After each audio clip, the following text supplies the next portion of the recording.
Good afternoon, everyone. Good afternoon. Am I audible?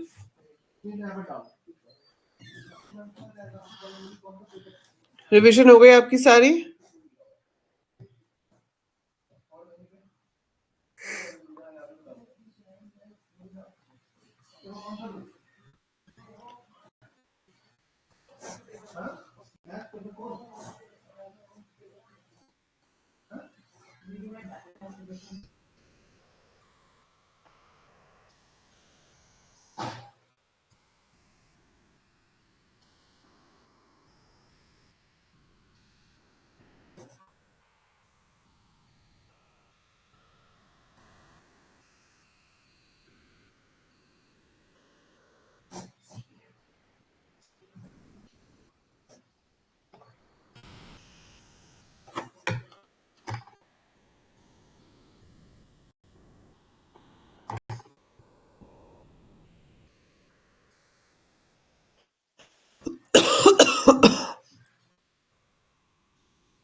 Are you not writing anything in the chat, or I can't see anything? Chat is not getting delivered.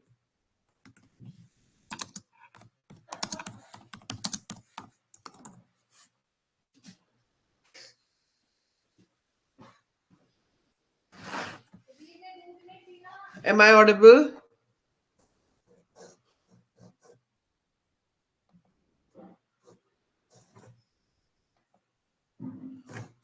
Okay. So अभी हम देखेंगे कि आपको किस तरह के questions जो हैं वो वाइवा में पूछे जाते हैं. मैंने आप लोगों को कल ग्रुप में एक वीडियो भी भेजी थी. Who all have watched that video? Genuinely किस किसने देखी है?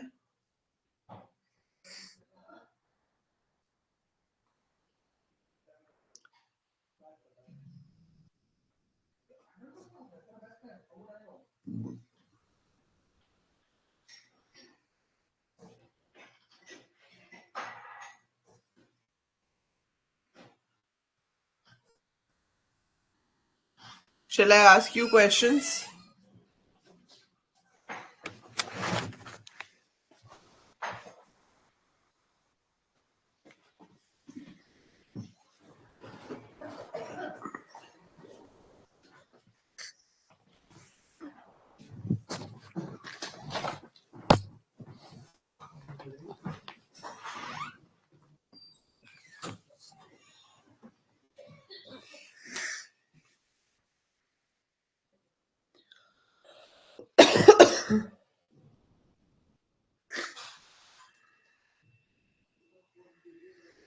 देखो आपके सिलेबस के अकॉर्डिंगली सबसे पहले तो हमारा जो एंट्रेंस में भी फेवरेट क्वेश्चन था, who was the developer of C language? बताओ श्रेयांक, कौन से questions? Tell me the question, tell me the topic, I will explain that.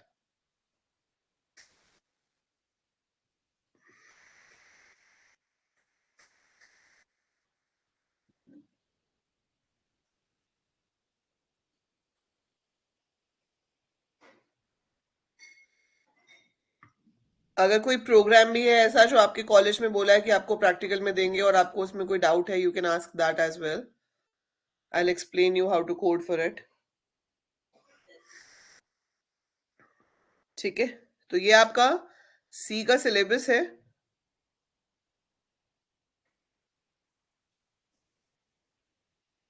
तो यूनिट 1 जो है आपकी, दैट इज, मैं आपको फटाफट से सारा रिवाइज करा रही हूँ, ठीक है? So you revising it once and then साथ साथ आपको क्वेश्चंस भी बताते जाऊंगी कि क्या पूछे जा सकते हैं इसमें से आपके.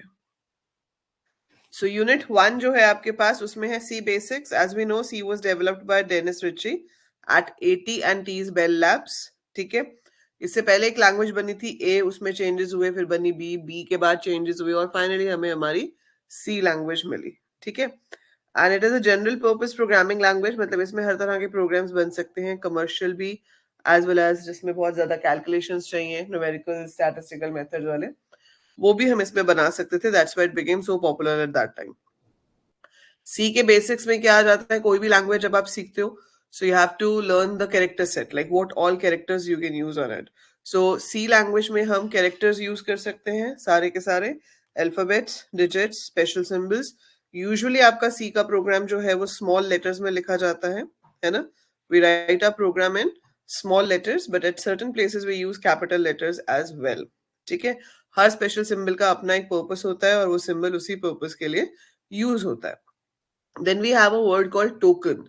आपसे पूछ सकते हैं what is a token in C. So token क्या होता है? Token is something which has an identity. मतलब एक identifiable unit in your program is said to be token. That could be a variable, that could be a keyword, that could be a literal. Literal का मतलब हो गया constant. So वो constant value भी हो सकती है, वो variable भी हो सकता है, वो keyword भी हो सकता है. ठीक है, उसको हम क्या बोलेंगे? उसको हम बोलेंगे token. So all this comes under the category of tokens. So can you tell me what is a keyword? Anyone? If you want to speak up, just raise your hand and speak up the answer. And if you just want to type, you can type as it suits you. But tell me, what is a keyword?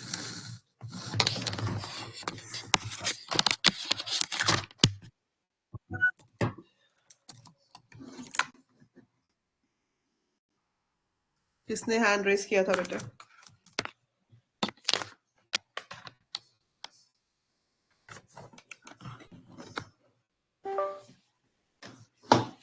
Written in the chat.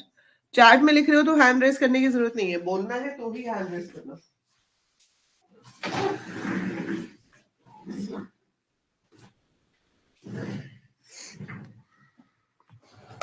Reserved words और special words जिनका एक purpose होता है और वो उसी purpose के लिए यूज होते हैं. They can not B use for any other purpose.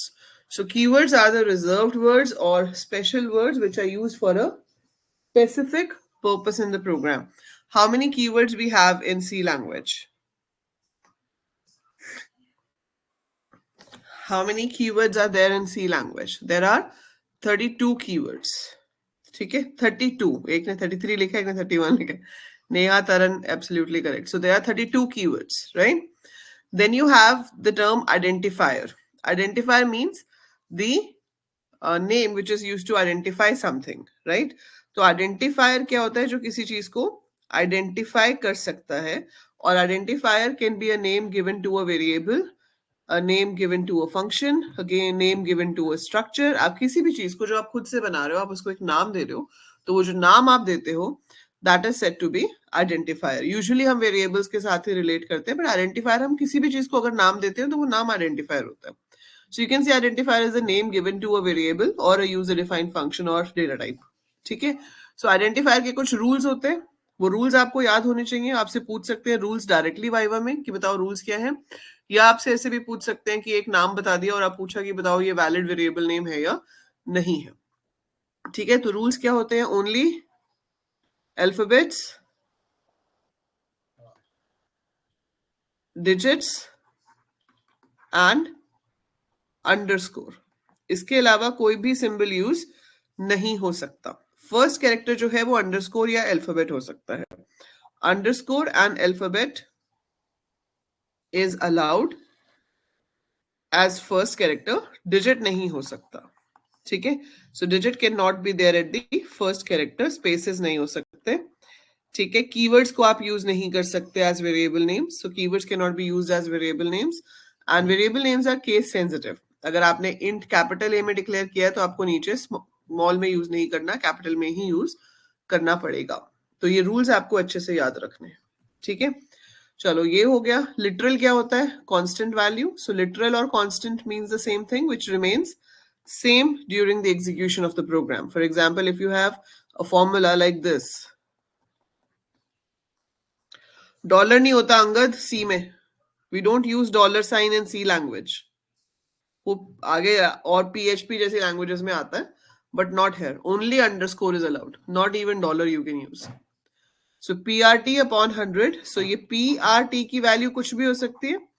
So something which can have any value during the execution of the program is your variable, and something which is same which can not be modified, जिसकी value same ही रहेगी, बदलेगी ही नहीं, उसको हम constant या literal कहते हैं।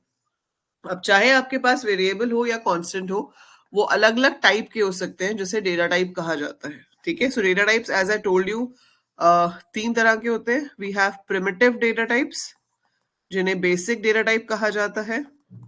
You have derived data type and you have user defined data type.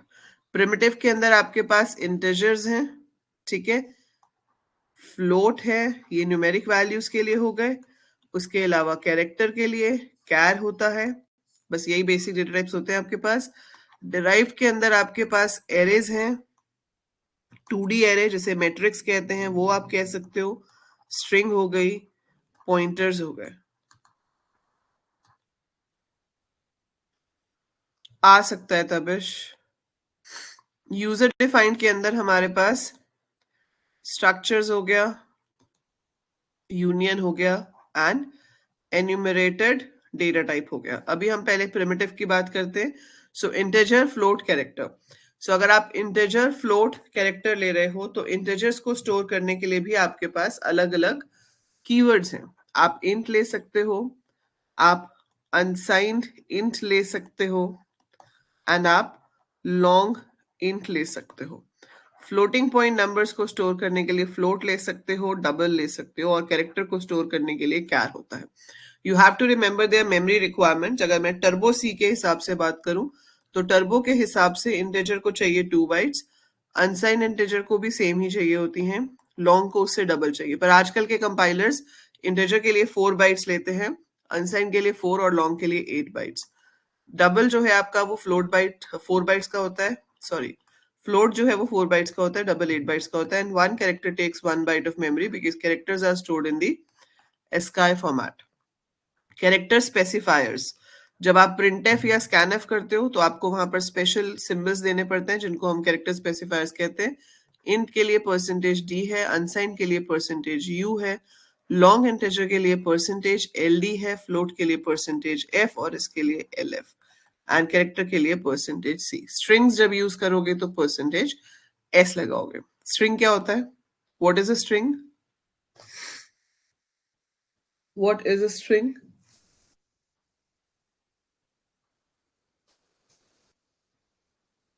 ठीक है, तो ये सब आपको याद रखना है, आपसे पूछा जा सकता है। इसके बाद डेटा टाइप्स हो गया, कॉन्स्टेंट्स हो गया,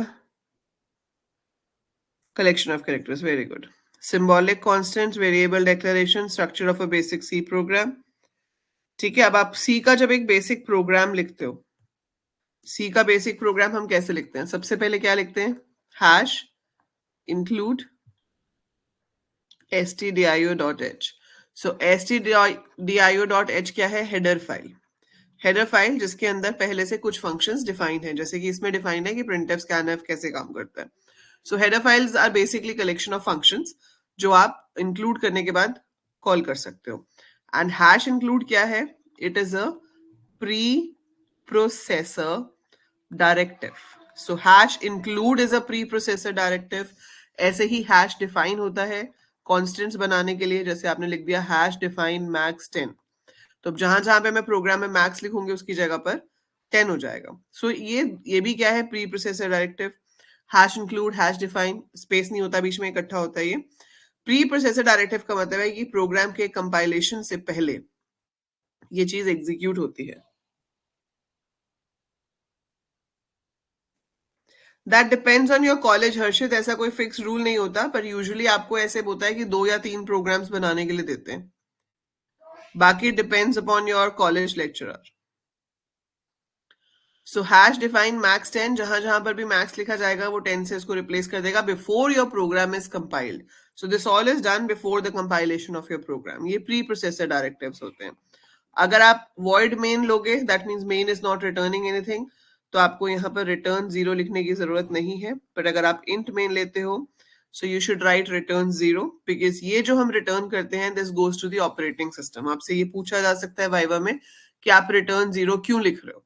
सो रिटर्न 0 क्यों लिख रहे हैं? क्योंकि हमें ऑपरेटिंग सिस्टम को बताना होता है कि हमारे प्रोग्राम की एग्जीक्यूशन सक्सेसफुल थी या नहीं थी।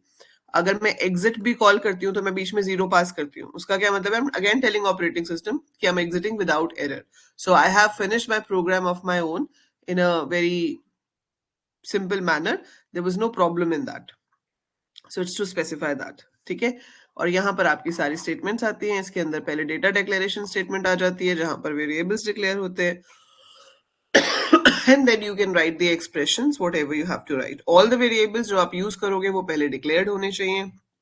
जब भी ब्लॉक ऑफ स्टेटमेंट होगा तो वो कर्ली ब्रैकेट में देना पड़ेगा। So curly bracket is required to give a block of statements.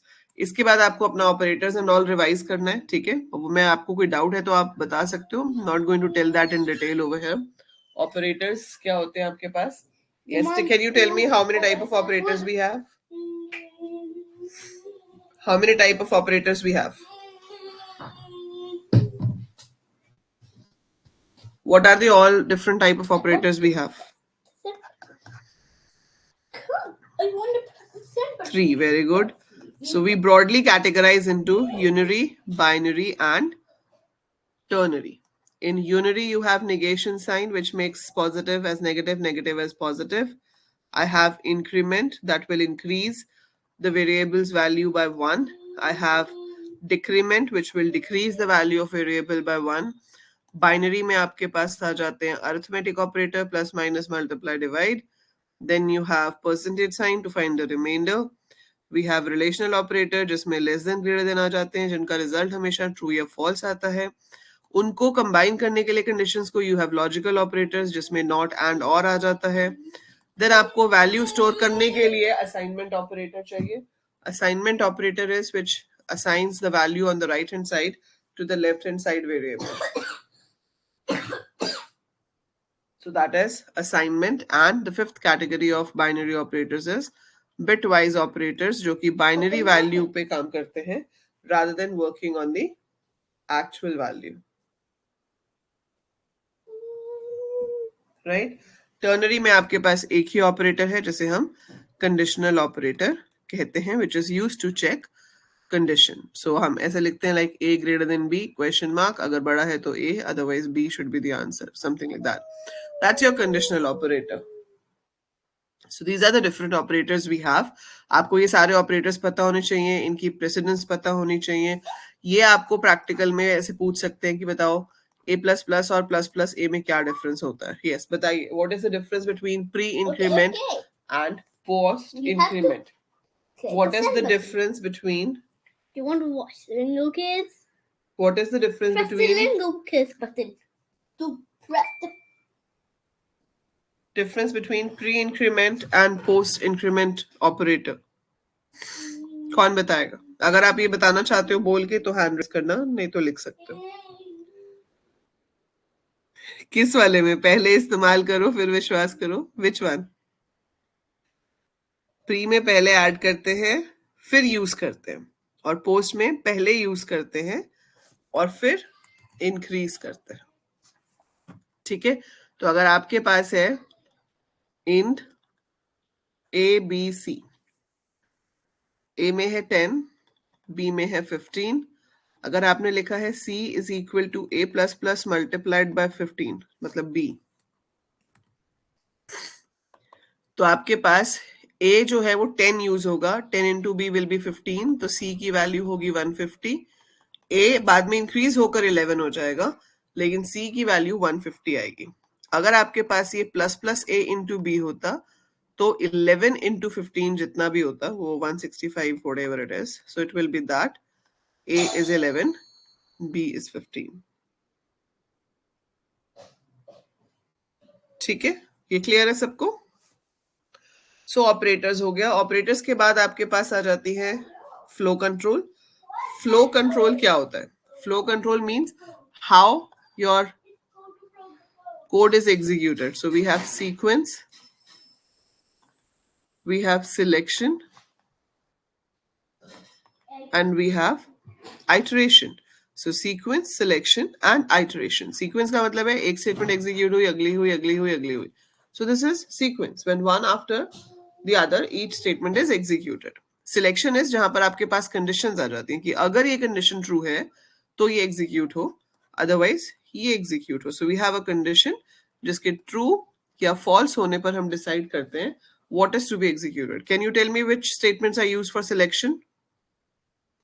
नहीं अंगद, सिलेक्शन के लिए कौन सी स्टेटमेंट्स यूज होती हैं? सिलेक्शन कंट्रोल कह लो, चॉइस कह लो, डिसीजन कह लो, उसके लिए कौन सी स्टेटमेंट्स यूज होती हैं? Which statements you use for selection control? Yes, very good Dipanshi. It is if else. If else is used and switch is used. ठीक है, दोनों में क्या डिफरेंस होता है if else और switch में? इफ एल्स में आप किसी भी तरह की कंडीशन चेक कर सकते हो, ग्रेटर देन, लेस देन, फिर इफ के अलग अलग फॉर्मेट होते हैं। हम खाली इंडिपेंडेंट इफ लगा सकते हैं, हम नेस्टेड इफ एल्स लगा सकते हैं, है ना? लेकिन जो आपके पास स्विच है उसमें क्या होता है? वी हैव केसेस, और वहां सारी सिर्फ इक्वालिटी की कंडीशन होती है, उसमें greater than less than check नहीं होता, वो सिर्फ इक्वालिटी चेक करता है। स्विच के हर केस के बाद हम ब्रेक स्टेटमेंट लगाते हैं। ठीक है, so in switch after every case you have to put break, and default case भी होता है एक स्पेशल केस जो कि तब एग्जीक्यूट होता है अगर स्विच का वेरिएबल किसी भी केस से मैच ना करे। ठीक है, then the default case is executed. अच्छा, आइटरेशन और रेपिटेशन, इसमें कौन कौन सी स्टेटमेंट्स यूज होती हैं? Which statements are used for iteration or repetition?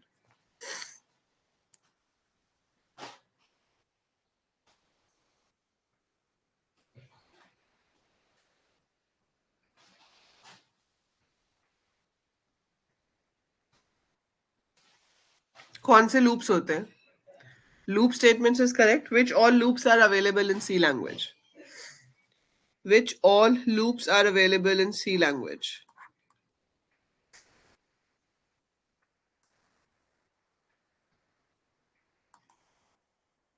Very good, Angad. For, while, do while. Very good, Dipanshi. So we have these three loops. Loops के ऊपर आपसे एक वाइवा में क्वेश्चन पूछा जा सकता है. What is the difference between entry controlled loop and exit controlled loop? What is the difference between entry controlled loop and exit controlled loop?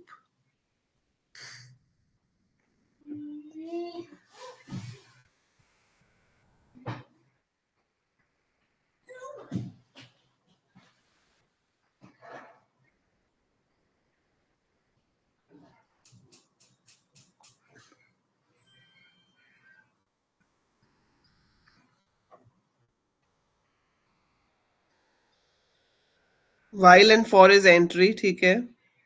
Do while is exit. पर डिफरेंस क्या है? ये तो आपने बता दिया कौन से लूप एंट्री कंट्रोल्ड है, कौन से लूप एग्जिट कंट्रोल है. What is the difference? Very good Ayesha. Entry control loop checks the condition first and then executes the statements. So अगर कंडीशन पहली बार फॉल्स हुई तो कुछ भी एग्जीक्यूट नहीं होगा. Whereas in case of exit control loop, that is do while, वो बिना कोई कंडीशन चेक किए एक बार तो एग्जीक्यूट करता ही करता है. So without checking any condition it executes at least once. और अगर वो कंडीशन फिर उसके बाद चेक होगी, अगर ट्रू है तो सेकेंड टाइम रिपीट होगा, नहीं तो रिपीट नहीं होगा. तो exit control loop runs at least once. Very good. ठीक है, बाकी आपको लूप का कोई प्रोग्राम आ सकता है बनाने के लिए, that is another thing, but this is what can be asked in viva. ठीक है, ब्रेक एंड कंटिन्यू में क्या डिफरेंस होता है? What is the difference between break and continue statement?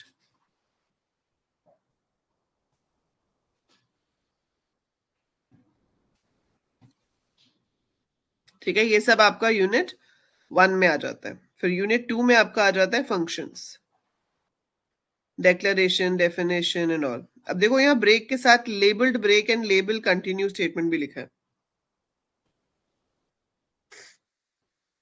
Break is to terminate fully.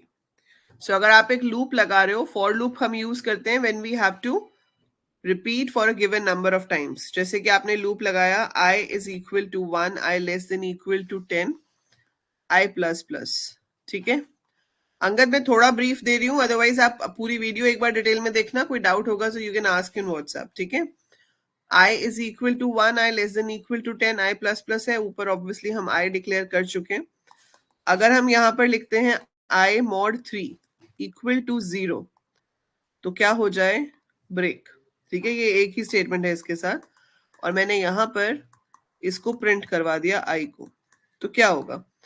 i 1 है, 1 mod 3 तो 0 होता नहीं है, मतलब 1 को 3 से डिवाइड करके रिमाइंडर 1 ही आएगा, तो वो 1 प्रिंट कर देगा यहाँ के. फिर i 2 हो जाएगा, 2 लेस देन इक्वल टू 10, वो भी ट्रू है, पर 2 mod 3 0 नहीं होता तो 2 प्रिंट हो जाएगा. 3 हुआ, 3 लेस देन इक्वल टू 10 तो है, लेकिन 3 mod 3 0 होता है.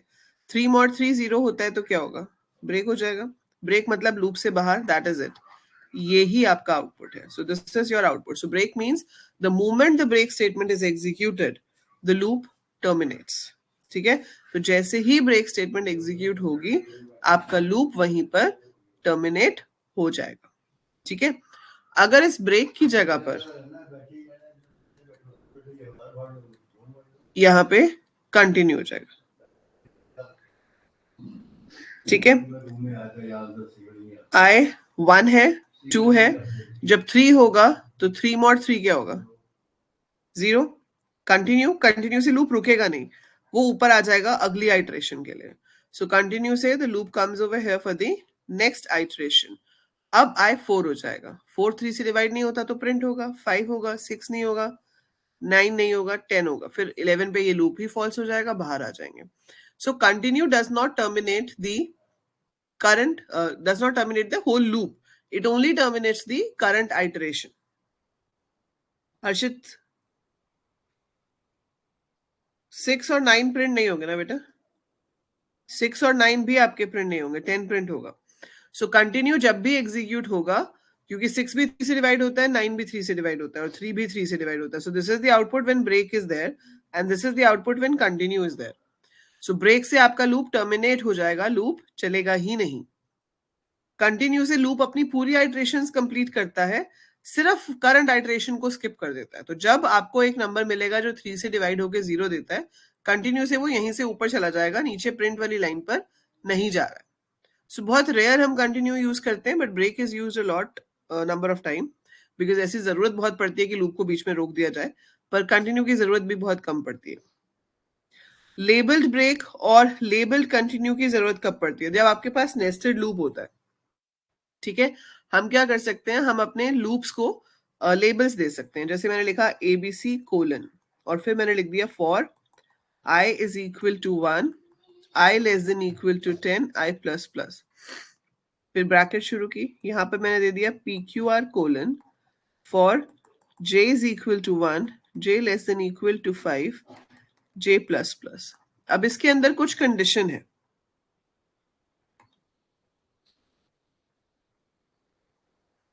ठीक है, मान लो i plus j mod 2 is equal to 0, so break.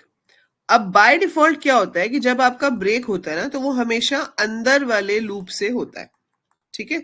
The break always happens from the inner loop. अगर ना बताया जाए, अगर स्पेसिफिकली ना बताया जाए, तो ब्रेक स्टेटमेंट सिर्फ अपने इमीडिएट लूप से बाहर आती है, ठीक है। सो ब्रेक स्टेटमेंट सिर्फ अपने इमीडिएट लूप से बाहर आती है। आपको पीक्यूआर वाले लूप से बाहर नहीं आना, आप चाहते हो बाहर वाले लूप से एग्जिट हो जाए, तो आप यहाँ पे लिखोगे ब्रेक एबीसी।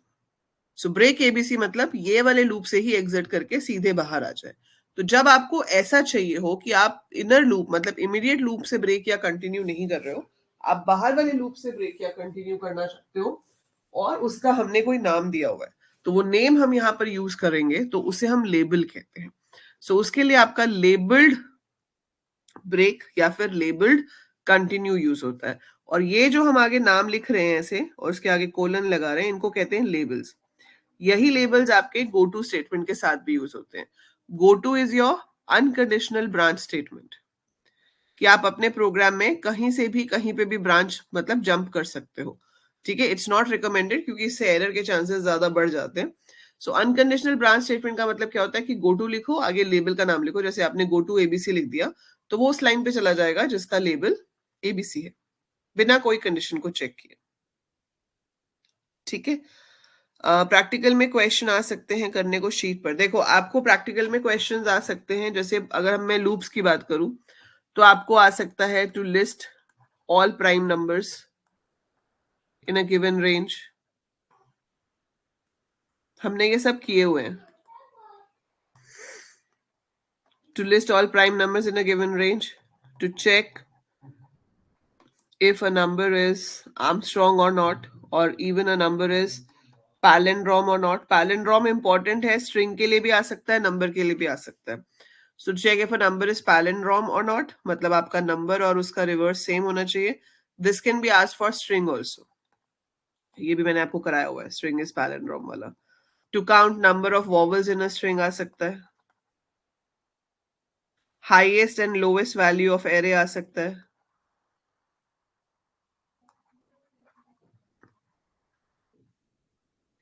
मैट्रिक्स के ऊपर ऑपरेशन आ सकता है। मल्टीप्लिकेशन वैसे देते तो नहीं है क्योंकि बहुत लंबा प्रोग्राम हो जाता है, पर मैट्रिक्स का ट्रांसपोज वगैरह आ सकता है, ठीक है। देन आपको आ सकता है फाइल हैंडलिंग के ऊपर, की फाइल में कुछ राइट करके दिखाओ या रीड करके दिखाओ। अगर कॉलेज में कराया है तो वैसे इसके चांसेस कम होते हैं क्योंकि थोड़े कॉम्प्लिकेटेड उसमें आ जाता है, ठीक है। इसके अलावा आपको highest and lowest value of array हो गया।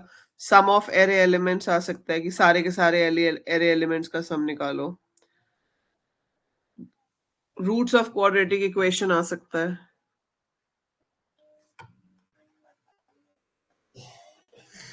तो ये कुछ मतलब फेवरेट क्वेश्चंस होते हैं जो ज्यादातर प्रैक्टिकल में दिए जाते हैं, और ये आपके पैटर्न्स जो हमने किए थे स्टार स्टार वाले, इसमें से कुछ बनाने को दे सकते हैं, नंबर्स वाला दे सकते हैं कि ये बनाओ, something like this. So you need to practise this type of questions. और जो फाइल में लगाए हैं वो तो अच्छे से करने ही है आपने। जो आपकी प्रैक्टिकल फाइल में है, those you must do very thoroughly, ठीक है। चलो अच्छा, आप बताओ। Function is the next thing now. Function is a named block of statements used to carry out a well-defined task. अगर आपको define करना हो तो आप क्या define करोगे? Function is a named block of statements used to carry out a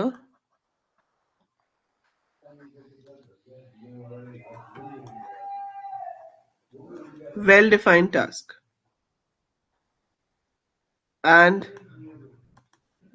deliver the result when called. ठीक है, कुछ भी ऐसे कह सकते हैं।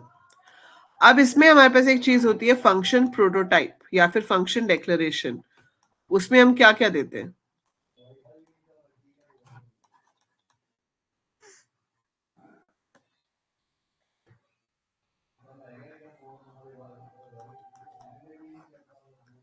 We specify the return type, you specify name of function, and then you specify list of parameters. इसको कहते हैं declaration. फिर आप कॉल करते हो जहां पे भी चाहिए होता है ना, wherever we need we can call the function over there. और फिर आपको मेन के नीचे यूजुअली हम फंक्शन को डिफाइन करते हैं. So function definition is there, जिसमें फिर से सेम यही रिटर्न टाइप आता है, वही नेम आता है, लिस्ट ऑफ पैरामीटर्स, बस अब कर्ली ब्रैकेट के अंदर कोड आ जाता है. अब आपसे यहाँ पे क्या क्या सवाल पूछे जा सकते हैं? आपसे वाइवा में पूछ सकते हैं what is actual argument and formal argument. तो जब आप एक फंक्शन को कॉल करते हो तो जो पास होता है वो एक्चुअल आर्ग्यूमेंट है, और जो हम ऊपर रिसीव कर रहे होते हैं वो फॉर्मल आर्ग्यूमेंट होता है. ठीक है. So values being passed in the function call are the actual arguments.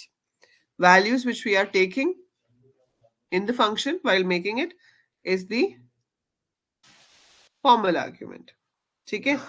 अच्छा, रिटर्न एक फंक्शन में कितनी बार हो सकता है? तो रिटर्न स्टेटमेंट एक फंक्शन में कितनी भी बार हो सकती है, लेकिन एग्जीक्यूट सिर्फ एक ही बार होती है. जैसे ही रिटर्न स्टेटमेंट एग्जीक्यूट होती है फंक्शन खत्म हो जाता है. ठीक है. बाय डिफॉल्ट आपका फंक्शन क्या रिटर्न करता है? अगर आप रिटर्न टाइप वाली जगह पे कुछ भी ना लिखो, ठीक है, if I am making a function, मैंने यहाँ पर int HCF लिखा कि मैं 2 नंबर्स का HCF निकालना चाहती हूँ इससे, और एक इंटीजर रिटर्न होगा. अगर मैं ये int ना भी लिखूं तो भी by default return type integer होता है.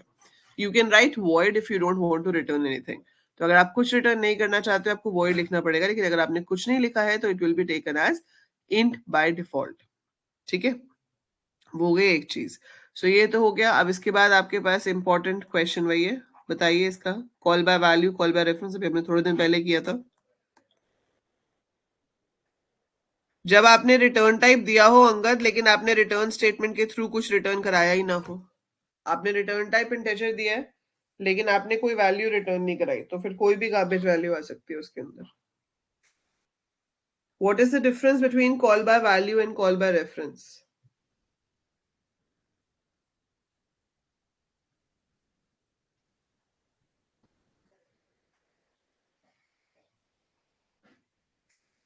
Very good. Call by value works on the copy, and call by reference receives the address in the pointers. So pointers के through जो भी changes हम कराएंगे वो changes वापस reflect होते हैं. So in call by values, values of actual arguments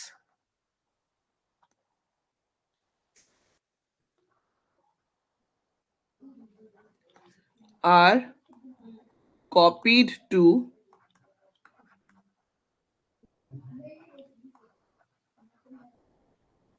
formal arguments. और इसमें क्या होता है? Addresses of actual arguments are copied to formal arguments. ठीक है. Any changes made are not reflected back.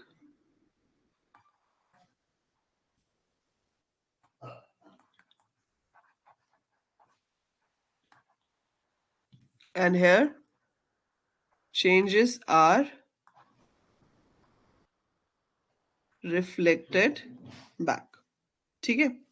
So ये call by value, call by reference होता है. Then we have a concept of recursion in functions.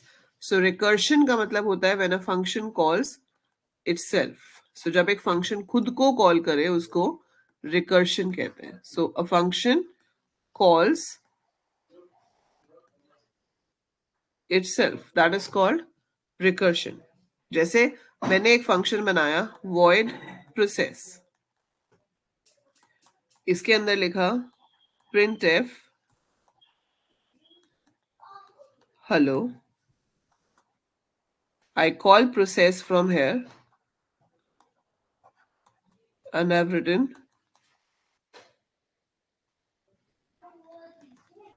thank you. यहां पर आपका main है और इसमें से कहीं आपने प्रोसेस को कॉल कर लिया. ठीक है, प्रोसेस कॉल हुआ, यहां आया, उसने हेलो प्रिंट किया स्क्रीन पे, उसके बाद फिर से प्रोसेस कॉल हो गया तो वो फिर ऊपर यहां आ गया, उसने फिर से हेलो प्रिंट किया, फिर कॉल हुआ, फिर इधर आ गया, फिर से हेलो प्रिंट किया, और ये इनफाइनाइट टाइम्स हेलो प्रिंट करता जाएगा क्योंकि रिकर्शन तो है पर उसको रोकने का तो कोई तरीका ही नहीं है. You calling the function again and again again and again but it is never stopping. तो आपका फंक्शन कभी रुक ही नहीं रहा है अपने आप को कॉल करने के लिए। सो दिस इज रिकर्शन, बट इस रिकर्शन का कोई फायदा नहीं है। सो रिकर्शन हमेशा करी जाती है एक कंडीशन के साथ कि अगर वो कंडीशन सेटिस्फाई हो तो रिकर्शन कंटिन्यू नहीं करती है। जैसे कि फैक्टोरियल ऑफ अ नंबर, हमें पता है कि 5 का फैक्टोरियल क्या होता है, 5 मल्टीप्लाइड बाय 4 का फैक्टोरियल। बेस कंडीशन जरूरी होती है रुकने के लिए। तो अगर n की वैल्यू 1 है तो सबको पता है 1 का फैक्टोरियल 1 होगा, सो हम यहाँ से रिटर्न 1 कर सकते हैं। लेकिन अगर ऐसा नहीं है तो आप यहाँ पर क्या कर सकते हो, एक वेरिएबल ले सकते हो इंट रिजल्ट, रिजल्ट में ले सकते हो n multiplied by factorial of n minus 1, और फिर यहां से हम कर सकते हैं return result. So this is your function definition with recursion. इसको अगर आप मेन में यूज भी कर रहे हो वहां तो आपको नॉर्मली कॉल करना है, वहां पे तो फर्क नहीं पड़ता कि लूप लगाया है या क्या किया है। तो अगर आपके पास a और b है, a में आपने 6 पुट किया है या 5 पुट किया है, b में आपने लिख दिया फैक्ट ऑफ 5, तो 5 का फैक्टोरियल आपके पास जो है वो b में आ जाएगा, उसको हम प्रिंट कर देंगे। पर कैसे आएगा, पहली कॉल जब इसकी होगी तो आपके पास n में 5 आएगा, वो देखेगा क्या वो 1 है, नहीं है, नहीं है तो यहाँ से कॉल बन जाएगी 5 into fact of n minus 1 मतलब फैक्ट ऑफ 4। सो फैक्टोरियल के अंदर से ही फैक्टोरियल कॉल कर लिया। तो अब आपके पास सेकेंड कॉल में n की वैल्यू 4 आएगी, वो भी 1 नहीं है, तो कॉल बन जाएगी 4 इंटू फैक्ट ऑफ 3। सो अगली बार n में 3 आ जाएगा, वो बन जाएगा 3 into fact of 2। So n is equal to 2. So 2 into fact of 1. n 1 होगा, रिटर्न 1 करेंगे तो यहाँ 1। 2 into 1 is 2. 2 6 24 होगा, यहाँ 24 आएगा, so 24 into 5 120। so इतना डिटेल में नहीं पता होना चाहिए, थ्योरी में तो आपको लिखना पड़ेगा ये सारा, बट यहाँ पर आप बता सकते हो कि रिकर्शन क्या होता है। So recursion is when a function calls itself but there must be a condition जहां पर रिकर्शन टर्मिनेट हो। So there must be a condition to terminate the recursion at certain point, otherwise it will go into infinite repetition. ठीक है, ये clear है। तबिश ने पूछा है कि आर्ग सी एंड आर्ग वी बता दीजिए। ये होता है कमांड लाइन आर्ग्यूमेंट्स में। तबिश, कमांड लाइन आर्ग्यूमेंट्स कब यूज होते हैं, जब आप अपने प्रोग्राम को कमांड प्रॉम्प्ट मतलब डॉस प्रॉम्प्ट से रन करते हो। सो इनको कहाँ लिखा जाता है, मेन के अंदर। ठीक है, तो जब हम मेन डिफाइन करते हैं उसके अंदर यहाँ पर लिखा जाता है कैर आर्ग वी ऐसे और इंट आर्ग सी, और फिर आप मेन के अंदर का कोड करते हो। आर्ग वी का मतलब है आर्ग्यूमेंट वेक्टर, आर्ग सी का मतलब है आर्ग्यूमेंट काउंट। ठीक है, so arg v is argument vector and arg c is argument count. ठीक है, अब इसका मतलब क्या है, वेक्टर का मतलब होता है एरे। सो आर्ग सी इज जब हम कमांड लाइन आर्ग्यूमेंट से प्रोग्राम को रन करते हैं, मान लो इसका नाम टेस्ट है, तो जब आप इसको रन करोगे तो आप test.exe को रन करोगे, आप लिखोगे test. So test.exe is your one argument, उसके साथ आप आगे जो भी यहाँ पर वैल्यूज भेजोगे, ठीक है, whatever you are sending, वो मल्टीपल आर्ग्यूमेंट्स हो जाएंगे। स्पेस से आपका आर्ग्यूमेंट सेपरेट होता है। तो इसके अंदर आपके पास अगर यहाँ पर 4 वैल्यूज लिखी हैं, जैसे अब ये टेस्ट हो गया, हेलो हो गया, एबीसी हो गया, तो यहाँ 3 आएगा और इसके 0 पोजीशन पे अपना फाइल का नाम ही होगा, इसकी 1 पोजीशन पे हेलो होगा, 2 पोजीशन पे एबीसी होगा। तो मैं अगर argv1 यूज करूंगी, I will be using this argument, argv2 use करूंगी तो I will be using this argument. So this is basically जो डॉस प्रॉम्प्ट होता है, जो कमांड प्रॉम्प्ट होता है, अगर वहां से आप इसको रन कर रहे हो अपने प्रोग्राम को, राइटिंग लाइक दिस, तो वहां से हम स्कैनएफ से इनपुट नहीं ले रहे, हम यहीं से ही पहले से बिफोर हैंड कोई इनपुट भेज रहे हैं, वो बिफोर हैंड वाला इनपुट इनमें रिसीव किया जाता है। argc is the argument count कि कितने आर्ग्यूमेंट्स हमने रिसीव किए हैं। so this is the argument count and argv is the argument vector मतलब array जिसके अंदर वो आर्ग्यूमेंट्स रिसीव होते हैं। ठीक है, that is command line arguments. So इन्हें हम कमांड लाइन आर्ग्यूमेंट्स बोलते हैं क्योंकि ये डॉस प्रॉम्प्ट से आते हैं। फाइन, आई होप थोड़ा सा समझ आया होगा ये। कैलॉक और रीएलॉक, कैलॉक फंक्शन आपकी मेमोरी एलोकेट करता है। ठीक है, मैलॉक होता है, कैलॉक होता है, रीएलोकेट होता है और फ्री होता है। alloc.h आपकी हेडर फाइल है, सो हेडर फाइल का नाम है alloc.h, जिसके अंदर ये सारे फंक्शंस हमें अवेलेबल होते हैं. These are used for dynamic memory allocation. What are they used for? Dynamic memory allocation. So memory allocation दो तरह की होती है, static and dynamic. Static अभी तक आपने जितनी भी करी है वो सब static थी, आपने dynamic नॉर्मली कभी यूज नहीं करा. सो स्टैटिक का मतलब है कि जब प्रोग्राम कंपाइल होता है उस टाइम पे जो मेमोरी एलोकेट होती है वो स्टैटिक मेमोरी एलोकेशन होती है. And during the program execution अगर मेमोरी एलोकेट होती है तो उसे डायनामिक मेमोरी एलोकेशन कहते हैं. डायनामिक मेमोरी एलोकेशन के लिए एक तो alloc.h चाहिए, दूसरा पॉइंटर्स चाहिए. आप अभी एक एरे बनाते हो तो आप पहले बोल देते हो int a10, मतलब a में 10 एलिमेंट स्टोर हो सकते हैं. अब मैं क्या करती हूँ कि मैंने यहाँ पर सिर्फ एक int स्टार a डिक्लेयर कर दिया, ये नहीं बताया कि इसका साइज क्या है एरे का. ठीक है.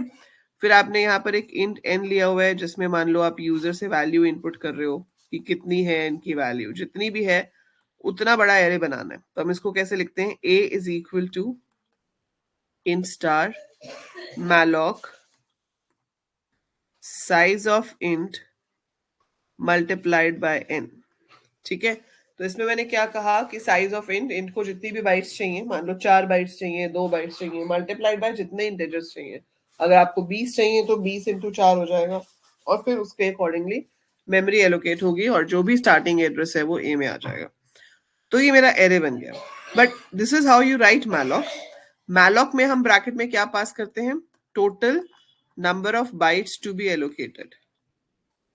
कैलॉक में आप यही भेजते हो, बस मल्टीप्लाई की जगह कॉमा लग जाता है. Size of int comma n, की एन एलिमेंट्स के लिए मेमोरी एलोकेट करनी है कितनी, जो आपका साइज ऑफ इंट है. ठीक है. रीएलोक होता है कि एक पॉइंटर को पहले मेमोरी एलोकेट की जा चुकी है, अब उसको आपको बढ़ाना है. पहले आपने उसको 15 एलिमेंट्स के लिए की थी, लेटर यू रियलाइज कि नहीं 15 नहीं, मुझे तो 25 एलिमेंट्स चाहिए. तो आप चाहते हो कि वो रिटेन्ड हो जाए, जो उसमें डेटा था वो रिटेन्ड हो जाए और 10 के लिए एक्स्ट्रा मेमोरी मिल जाए. तो realloc is used for reallocating the memory for the array. And free function होता है टू डीएलोकेट द मेमोरी. तो फ्री से आपकी मेमोरी डीएलोकेट हो जाती है. अब ये एलोकेशन डीएलोकेशन तो आपको समझ आएगा कि इनमें डिफरेंस क्या है. बट ये सारी चीज को बहुत डिटेल में समझने के लिए वी हैव टू नो कि what is the relationship of array and pointer. ठीक है. एरे और पॉइंटर का रिलेशनशिप क्या होता है? देखो, पॉइंटर होता है जो किसी चीज का एड्रेस स्टोर करता है ना. हम कहते हैं कि अगर मैंने ये एरे डिक्लेयर किया int a5 जिसके अंदर आपके पास ये सब कुछ था, राइट, ये सब कुछ था.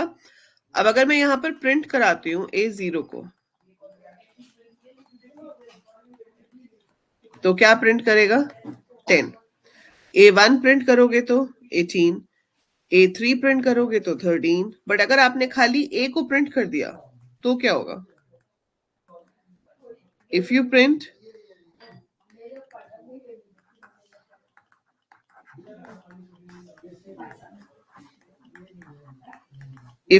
only a, then what will happen? It will print something like this. और ये क्या है? हमें लगेगा पता नहीं क्या गार्बेज वैल्यू प्रिंट हो गई, है ना. सो हमको लगेगा पता नहीं क्या गार्बेज वैल्यू प्रिंट हो गई, पर ये एक्चुअली में गार्बेज वैल्यू नहीं है. ये क्या है? Base address of the array. Base address of the array मतलब एरेस की डेफिनेशन क्या होती है? Arrays are homogeneous elements, collection of homogeneous elements stored under a single variable name. And arrays are stored in contiguous memory locations.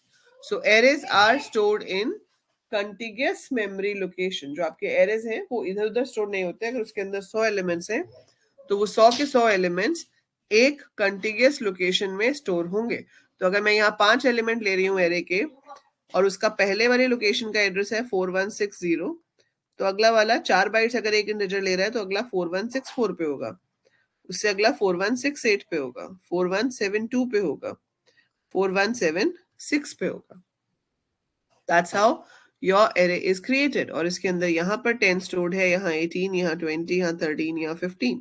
So name of the array जो A है वो क्या hold कर रहा है? ये address of the first element. So name of the array is holding the address of your first element. It is holding this 4160. So name of the array itself is a pointer which holds the address of the first element of the array. इसीलिए जब हम functions में भी array को पास करेंगे तो हमें वहां पे अलग से एड्रेसेस नहीं भेजने पड़ते. अगर आप एरे में कोई भी चेंज करते हो वो चेंज ऑटोमेटिकली रिफ्लेक्ट होता है क्योंकि एरे का नाम खुद ही एक पॉइंटर है. So array name itself is a pointer which stores the base address of the array. ठीक है, एंड दैट इज व्हाई हम एरे को डायनामिकली क्रिएट भी कर सकते हैं. So that is the relationship of arrays and pointers. So name of the array is itself a pointer to the array. It holds the base address, that means the address of the first element of the array. Is that clear? बाकी viva के point of view से file handling होती क्या है? देखो, file handling होती है secondary storage of data. ठीक है, आपके पास डेटा है, आपको उसको परमानेंट मेमोरी हार्ड डिस्क में स्टोर कराना है. तो हार्ड डिस्क में स्टोर, अभी तक आप जो प्रोग्राम बना रहे हो, चाहे स्ट्रक्चर्स लिए चाहे एरेज लिए, वो सब रैम में है. जब तक रैम में है तब तक वो कहीं पर भी परमानेंटली स्टोर नहीं हो रहा है. आप चाहते हो वो परमानेंटली स्टोर हो तो आपको उसके लिए फाइल में स्टोर करना पड़ता है. और फाइल के आपको पूछ सकते हैं वाइवा में मोड्स कौन कौन से होते हैं. So we have write, append and read, that is WAR. So write का मतलब होता है कि we want to write into the file but it will always create an empty file. So creates an empty file. और अगर मान लो उस नाम की फाइल पहले से एग्जिस्ट करती थी तो वो ओवरराइट हो जाती है and allows you to store the data in the file. Append में क्या होता है, एम्प्टी फाइल नहीं मिलती. अगर एग्जिस्ट नहीं करती थी ही नहीं उस नाम की कोई फाइल, तो एम्प्टी मिलेगी. बट अगर उस नाम की फाइल ऑलरेडी थी तो उसमें जो कंटेंट था वो रहेगा और आप उसके आगे और डेटा ऐड कर सकते हो. So whatever content was there वो रहता है और आगे हम और डेटा ऐड कर सकते हैं. और आर में हम राइट नहीं कर सकते, सिर्फ रीड कर सकते हैं. इसके लिए file must be existing one, पहले से फाइल होनी चाहिए और फिर आपने उसमें जो भी लिखा हुआ है उसको आप रीड कर सकते हो. ठीक है, प्लीज एक बार structure of array and array of structure बता दो. देखो, structure of array and array of structure. Structure of array कहाँ पे यूज हो सकता है? मान लो आपने एक स्ट्रक्चर बनाया स्टूडेंट का, तो आपने बनाया स्ट्रक्ट स्टूडेंट. अब एक स्टूडेंट का आप स्टोर करा रहे हो एडमिशन नंबर. ठीक है, आप स्टूडेंट का स्टोर करा रहे हो नेम. अब इसी के साथ साथ मुझे उसके 5 सब्जेक्ट के मार्क्स चाहिए, तो मैंने इंट मार्क्स 5 ले लिया. अब इसमें देखा जाए तो नेम भी वैसे तो एरे है पर स्ट्रिंग्स तो डायरेक्टली प्रोसेस हो जाती है. बट ये int marks 5, what is this? This is also an array. So this is structure of array. Array का स्ट्रक्चर है ये. अब आप इसका वेरिएबल डिक्लेयर करते हो. आपने यहां पर बनाया स्ट्रक्ट स्टूडेंट S1. तो जब आपको इनपुट करानी है इसकी वैल्यूज, आप कैसे कराओगे? आप उसको पूछोगे enter admission number which you scan in S1 dot admission number. ऐसे आपने उसका नाम पूछ लिया. अगर आप चाहते हो कि नेम में स्पेसेस अलाउड हो तो आप गेट्स भी कर सकते हो, गेट्स S1 डॉट नेम. पर अब आपको जब मार्क्स चाहिए तो मार्क्स एक तो है नहीं, मार्क्स तो बहुत सारे. तो आप उसको बोलोगे एंटर मार्क्स इन 5 सब्जेक्ट्स. और सिंस एरे है तो जब भी एरे होगा we have to put a loop. So I0, I less than 5, I plus plus, और आप यहां पर लिख दोगे %d S1 dot marks I. तो इससे क्या होगा, S1 के अंदर मार्क्स 0 स्टोर हो जाएगा, फिर S1 के अंदर मार्क्स 1 स्टोर हो जाएगा, S1 के अंदर marks 2, S1 marks 3, S1 marks 4.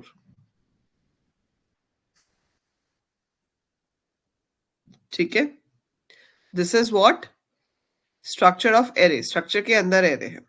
पर ठीक है, आपने ऐसा बना लिया। अब आप ये सिर्फ एक स्टूडेंट के लिए नहीं करना चाहते, आप चाहते हो मेरे पास ऐसे 10 स्टूडेंट है। परसेंटेज एस स्ट्रिंग के लिए यूज होता है। Percentage s you use when you have to input और प्रिंट अ स्ट्रिंग, पर मैंने तो कहीं यूज किया ही नहीं percentage s. In this code I have not use percentage s anywhere, but otherwise अगर आप स्कैनएफ से इनपुट करते गेट एस की जगह तो परसेंटेज एस आता। और अगर मुझे अब एक की जगह 10 स्टूडेंट्स चाहिए तो मैं यहां पर ले सकती थी struct student s10. So this says that I have 10 students and this is array of structures. ये क्या हो गया आपका array of structures. तो अब यहां पर आप s ऐसे नहीं लिखोगे, इस पूरी चीज के लिए हम लूप लगा देंगे. So we can have a complete loop like k is equal to 0, k less than 10, k plus plus. अब जब आपको int लिख लो, int k is equal to 0, जब भी आपको इनपुट करवाना है, प्रिंट कराना है, तो आप ऐसे लिखोगे एम्परसेंड s, इंडेक्स क्या है k, डॉट एडमिशन नंबर। ऐसे ही नेम के टाइम पे, ऐसे ही मार्क्स के टाइम पे। सो ये बन जाएगा आपका, हाँ जी, हु रेज हैंड बेटा? हैंड किसने रेज किया था?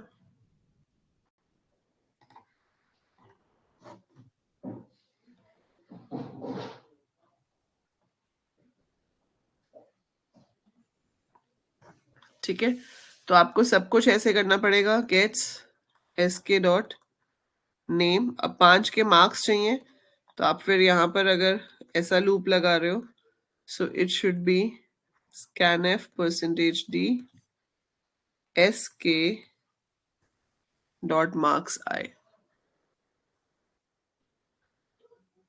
So it would be taken like that. ठीक है, बस जब एरे होता है तो वो सारी चीज भी लूप के अंदर आ जाती है, तो वो आपका एरे ऑफ स्ट्रक्चर्स हो गया। इसको हमने पिछली क्लास में किया भी था ये programme, so you can watch that also for further reference. But that's the difference between array inside a structure and array of structures. ठीक है, अब इसमें एक चीज और बताती हूँ। देखो, अब जैसे ये एरे ऑफ स्ट्रक्चर्स लिया, तो एक स्ट्रक्चर के एरे को बहुत मेमोरी चाहिए होगी, है ना? एक स्ट्रक्चर के एरे को मान लो 100 बाइट्स चाहिए। तो अगर उसको 100 बाइट्स चाहिए और आप लिख देते हो struct student s10, सो 100 इंटू 10, 1000 बाइट्स आपको चाहिए, 1000 बाइट्स। एंड एरे है तो कंटिग्यूअस लोकेशन में चाहिए। 1000 बाइट्स कंटिग्यूअस लोकेशन में विल बी अ प्रॉब्लम। तो वहां पर हम क्या कर सकते हैं, we can declare a array of pointers.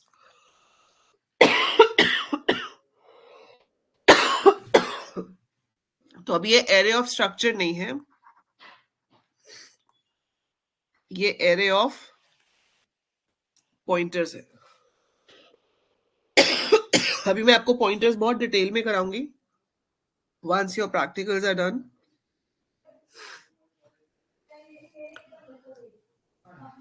So array of pointers है ये मेरे पास। इसमें क्या होगा, 10 स्टूडेंट्स के लिए मेमोरी एलोकेट नहीं हुई। अगर एक पॉइंटर 2 बाइट्स ले रहा है तो आपको सिर्फ 20 बाइट्स मिली है। अब आप यहाँ यूजर से पूछ सकते हो कि बताओ कितने स्टूडेंट्स हैं। ठीक है, जितने भी स्टूडेंट्स हैं आप उनको एलोकेट कराओगे कैसे? For I is equal to 0 and you can write Si is equal to struct student star malloc size of struct student। तो इससे आपकी मेमोरी एलोकेट हो जाएगी। फिर आपको जो भी इनपुट वगैरह करना है वो आप कर सकते हो। लेकिन अब यहां पर एक और चेंज आ जाएगा कि डॉट की जगह आप एरो लगाओगे। सो ये एक और इंपॉर्टेंट चीज है जो वाइवा में पूछी जा सकती है कि स्ट्रक्चर का जो वेरिएबल है, ठीक है, उसके मेंबर्स को एक्सेस करने के लिए हम डॉट लगाते हैं। लेकिन अगर स्ट्रक्चर का पॉइंटर हो गया हमारे पास, ठीक है, अगर स्ट्रक्चर का पॉइंटर हो गया तो डॉट की जगह पर एरो यूज होगा। ठीक है, सो एरो साइन को इनडायरेक्शन ऑपरेटर कहते हैं। सो डॉट को कहते हैं member of operator. So dot refers to the member and arrow sign जो है that refers to the indirection. So अगर स्ट्रक्चर वेरिएबल के साथ मेंबर को रेफर करना है तो डॉट लगाते हैं, स्ट्रक्चर पॉइंटर के साथ रेफर करना है तो एरो लगाते हैं. ठीक है. एक और इंपॉर्टेंट क्वेश्चन जो आपसे वाइवा में पूछा जाता है, that is what is the difference between structures and unions. Structure और यूनियन में क्या डिफरेंस होता है? देखो, स्ट्रक्चर और यूनियन में क्या डिफरेंस होता है. स्ट्रक्चर जो है आपका वो बनता है ऐसे. सो आपने बनाया स्ट्रक्ट सैंपल, इसके अंदर आपने ले लिया इंट ए, फ्लोट बी, कैर सी.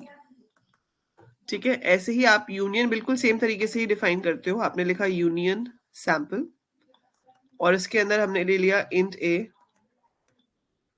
इंट बी, सॉरी इंट ए, फ्लोट बी, कैर सी. अब क्या डिफरेंस है दोनों में? स्ट्रक्चर और यूनियन बनाने में क्या फर्क है? इसमें ये फर्क होता है कि स्ट्रक्चर में जितने भी एलिमेंट्स हैं उनका सम टोटल एलोकेट होता है. सो इसमें 2 बाइट्स मान लो इसकी, 4 इसकी, 1 इसकी, तो टोटल आपकी 7 bytes are allocated for each variable.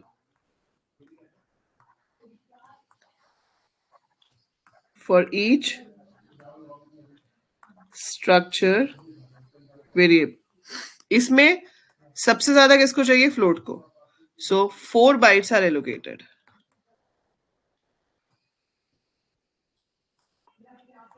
For each structure variable. So इसमें क्या कहते हैं हम कि memory allocated is the sum. Memory allocated is sum of all the memory requirements.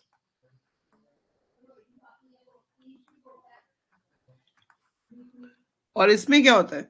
Memory is allocated as per जिसको सबसे ज्यादा चाहिए होती है. हाँ, तो इसमें सबसे ज्यादा किसको चाहिए थी? इसको. इसमें आप सारे एलिमेंट्स को स्टोर करते हो, इनमें कोई एक ही स्टोर होता है.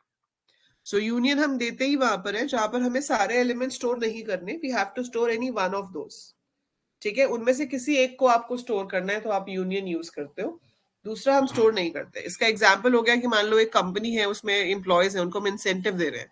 तो हो सकता है कि इंसेंटिव में कमीशन मिले, हो सकता है इंसेंटिव में ओवर टाइम मिले, पर आप दोनों में से किसी एक चीज को ही स्टोर करोगे, तो वहां हम यूनियन बना सकते हैं. सो यूनियन मतलब I have multiple options but I can store only one out of those. So there we take a union. And if you have to store all of them, आपको सारे के सारे element को store करना है, तो वहां पर यूज होते हैं स्ट्रक्चर्स. तो यूनियन एज सच आप प्रोग्राम में तो कहीं नहीं यूज करोगे, बट इसका ये बहुत इंपॉर्टेंट क्वेश्चन है जो प्रैक्टिकल वाइवा में एज वेल एज थियोरी में भी पूछा जाता है कि स्ट्रक्चर और यूनियन में क्या डिफरेंस होता है. ठीक है. सो ये आपको प्रिपेयर करके जाना है, बिकॉज बहुत पूरे चांसेस होते हैं कि आपसे ये पूछा जाए. ठीक है. इसके अलावा एन्यूमरेटेड डेटा टाइप्स जो होते हैं इनका भी कोई खास रोल नहीं होता. ये सिर्फ प्रोग्राम की रीडेबिलिटी इंक्रीज करते हैं. जैसे आप बनाते हो enum, enum is the keyword. Enum keyword लिखा, आपने लिख दिया रिजल्ट. ठीक है. और यहां पर क्या लिख दिया? False comma true. अब मैं अपने पूरे प्रोग्राम में कहीं पे भी फॉल्स लिखूंगी, दैट विल मीन 0. मैं अपने पूरे प्रोग्राम में कहीं पे भी ट्रू लिखूंगी तो उसका मतलब होगा 1. सो बाय डिफॉल्ट ये ऐसे शुरू होता है.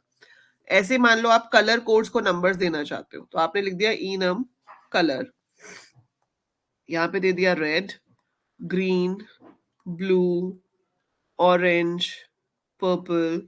बट आई वांट कि ये 0 से शुरू ना हो, ये 1 से शुरू हो. तो हम कर सकते हैं, हम यहाँ लिख देंगे रेड इज इक्वल टू 1. तो अगर आपने इसको असाइन कर दिया तो अपना नंबर ऑटोमेटिकली उससे एक आगे वाला होगा. तो ये रेड 1 है तो ग्रीन 2 हो जाएगा, ब्लू 3 हो जाएगा, ऑरेंज 4 हो जाएगा, पर्पल 5 हो जाएगा. It's like that. So enums का काम क्या होता है? To give names to integer constants.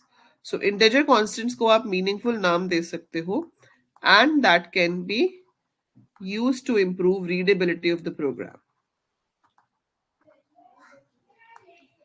The readability of the program increases with the help of enumerated data types. So ये आपका तीनों user defined data types है, structures, unions and enums। इनके साथ एक और कीवर्ड यूज होता है टाइप डेफ। ये भी पूछ सकते हैं आपसे टाइप डेफ किस लिए होता है। वैसे तो टाइप डेफ का पर्पस होता है to define another name for existing data type. So एक ऑलरेडी आपके पास डेटा टाइप है, उसका आप एक और नाम डिफाइन कर रहे हो। ठीक है, तो हम कैसे लिखते हैं, जैसे मैंने अगर लिख दिया टाइप डेफ इंट नंबर, सो इसका मतलब क्या है, दिस पॉइंट ऑनवर्ड्स अगर मैं नंबर लिख के भी वेरिएबल डिक्लेयर करूंगी ऐसे, तो वो इंटीजर वेरिएबल डिक्लेयर होगा। ठीक है, यही चीज आप अपने स्ट्रक्चर के साथ भी यूज कर सकते हो। जैसे अभी हमने बनाया स्ट्रक्ट स्टूडेंट, तो हमें जब भी उसके वेरिएबल्स बनाने हम पूरा लिखते हैं स्ट्रक्ट स्टूडेंट, वो ना लिखना पड़े तो आप यहाँ पे लिख सकते हो टाइप डेफ स्ट्रक्ट स्टूडेंट और यहाँ पर स्टू लिख के ऐसे छोड़ दो। यहाँ पे आपके मेंबर्स है, अब आपने इसका नाम क्या दे दिया, स्टू। अब आपको जब भी इसके वेरिएबल्स डिक्लेयर करने हैं तो आप ऐसे डिक्लेयर कर सकते हो, stu ABC, that means student ABC. So alias मतलब अनदर नेम, सो अलायस बोलो, अनदर नेम बोलो, आप जो भी कह सकते हो इसको। So you basically to give another name to an existing data type we use type def. ठीक है, तो ये सब चीजें आपको पता होनी चाहिए। ये पूछ सकते हैं कौन से फंक्शंस कौन सी हेडर फाइल्स में है, आपके पास ये भी है सिलेबस में कि what all header files you have. ठीक है, एंड उन हेडर फाइल्स के अंदर कौन कौन से फंक्शंस हैं। सो यू शुड नो string.h के अंदर आपके पास स्ट्रिंग के फंक्शंस होते हैं, जैसे कि स्ट्रिंग लेंथ हो गया, स्ट्रिंग कंपेयर हो गया, स्ट्रिंग कॉपी हो गया, स्ट्रिंग कंकैटिनेट हो गया। ठीक है, स्ट्रिंग रिवर्स हो गया। ऐसे we have a header file called ctype.h। C type मतलब कैरेक्टर, तो सी टाइप में कैसे फंक्शंस होते हैं आपके पास, अपर लोअर में कन्वर्ट करने के लिए। ठीक है, to upper, to lower, is digit, is alpha. ठीक है, ए टू आई मतलब ASCII to integer, integer to ASCII. नहीं नहीं नहीं, डायरेक्टली टू नहीं लिखोगे ना, वो तो वेरिएबल का नाम ही आएगा हर्षित, वहां पे तो वहां तो वेरिएबल का नाम ही आएगा। देखो गेट सी, गेट सी एच, गेट कैर, गेट सी एच ई, ये सारे इनपुट के फंक्शंस हैं। गेट सी तो यूज होता है फाइल हैंडलिंग में। गेट सी आप यूज करते हो जब आपको फाइल से रीड करना है। ठीक है, so if you have to read from the file we use f dot get c, वो आपको फाइल से एक सिंगल कैरेक्टर रीड करके देता है। गेट कैर और ये गेट सी एच ई, ये किससे रीड करते हैं, कंसोल से। कंसोल मतलब कमांड लाइन से। गेट कैर stdio में है और गेट सी एच ई जो है आपके ये conio.h में है। ठीक है, गेट कैर का पर्पस है कैरेक्टर को इनपुट करना, कैरेक्टर इनपुट होगा, यहाँ पे एंटर प्रेस करोगे वो जाके स्टोर हो जाएगा। फाइन, अब इन दोनों में क्या फर्क है, देखो सबसे पहला फर्क गेट कैर और गेट सी एच में क्या है, इनपुट टर्मिनेट तब होता है जब हम एंटर प्रेस करते हैं गेट कैर में। ठीक है, when you press the enter key then your input is terminated। मान लो आपने यहाँ पर एक वेरिएबल डिक्लेयर किया है कैर एंड नाम दे दिया इसका वैल्यू, आपने यूजर को बोला print f enter y for yes n for no, और आपने यहां लिख दिया value is equal to get char. ठीक है, और फिर आपने यहां पर प्रिंट किया यू सिलेक्टेड %c वैल्यू। अब जब ये रन होगा और ये मैसेज आएगा enter y yes and no, आप वहां पे y प्रेस करोगे, आप इसको एग्जीक्यूट करके देखना, आपको तब ज्यादा अच्छे से पता चलेगा। आप y प्रेस करोगे तो कुछ होगा नहीं, आपको y स्क्रीन पे दिख भी रहा है कि आपने y प्रेस किया है, आपको स्क्रीन पे y दिख भी रहा है और अभी आगे कुछ एग्जीक्यूट नहीं हो रहा जब तक आप एंटर प्रेस नहीं करोगे। जब आप एंटर प्रेस करोगे, जैसे ही एंटर प्रेस करते हो लिखा आ जाएगा यू सिलेक्टेड y, पर जब तक मैं एंटर या कोई और की प्रेस नहीं करूंगी तब तक कुछ नहीं होगा। I have to give the input and I have to press some key और press enter।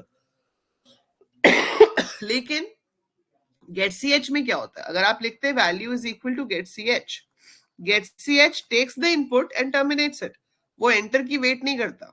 अगर इसकी जगह पे get ch होता, मैं जैसे ही y प्रेस करती अगली लाइन में लिखा आ जाता you selected y।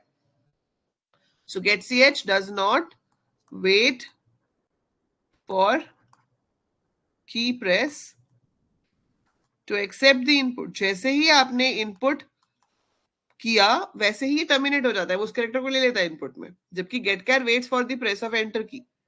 या स्पेस, तभी वो उस इनपुट को मानता है, अदरवाइज नहीं मानता। ठीक है, गेट सी एच को नहीं चाहिए वो।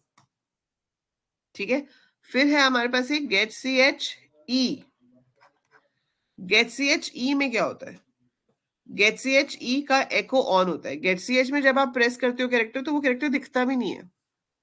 कभी आप नोटिस करोगे, अगर आप गेट सी एच से कैरेक्टर इनपुट करवाओ तो वो कैरेक्टर दिखता भी नहीं है। गेट सी एच ई में वो कैरेक्टर दिखता है, तो उसको हम बोलते हैं echo on. So echo on मतलब it shows you that character on the screen, whereas get C H input भी ले लेगा और वो कैरेक्टर स्क्रीन पे दिखेगा भी नहीं at the time of input. Print कराओगे तो दिखेगा, लेकिन at the time of input वो नहीं दिखेगा, उसका एको ऑफ होता है। और अगर आपको एको ऑन चाहिए तो आपको गेट सी एच ई लिखना पड़ेगा। And in both the cases input के बाद एंटर प्रेस नहीं करना पड़ता। The moment you press the character, the input is done. I hope समझ आया होगा ये। Are you clear with the difference? अभी आप लोग इसको एग्जीक्यूट करके देखो। We will have one more class for doubts and viva questions. ठीक है, हम एक और क्लास रखेंगे लेटर इन द इवनिंग, जिसमें आप अपने और डाउट्स पूछ सकते हो and I will ask you more viva questions. तब तक आप प्रोग्राम्स की प्रैक्टिस करो। ठीक है, so we will be taking those doubts letter.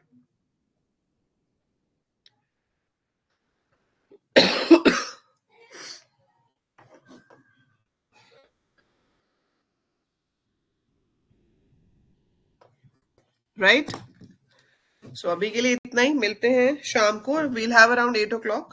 ठीक है, 7:38 के around. I will message you an hour before.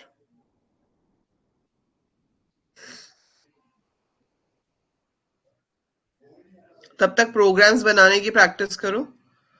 जो फाइल में है उनको अच्छे से देखो। कॉलेज ने कुछ अगर इंपॉर्टेंट प्रोग्राम्स बोले हैं कि वो कहते हैं हम ये कल देंगे, so go through that also. Right, अभी किसी को कुछ पूछना है? Shall I wind it up and we have the class in the evening now? अभी कुछ इंपॉर्टेंट किसी को कुछ पूछना है, कोई डाउट है तो आप पूछ सकते हो।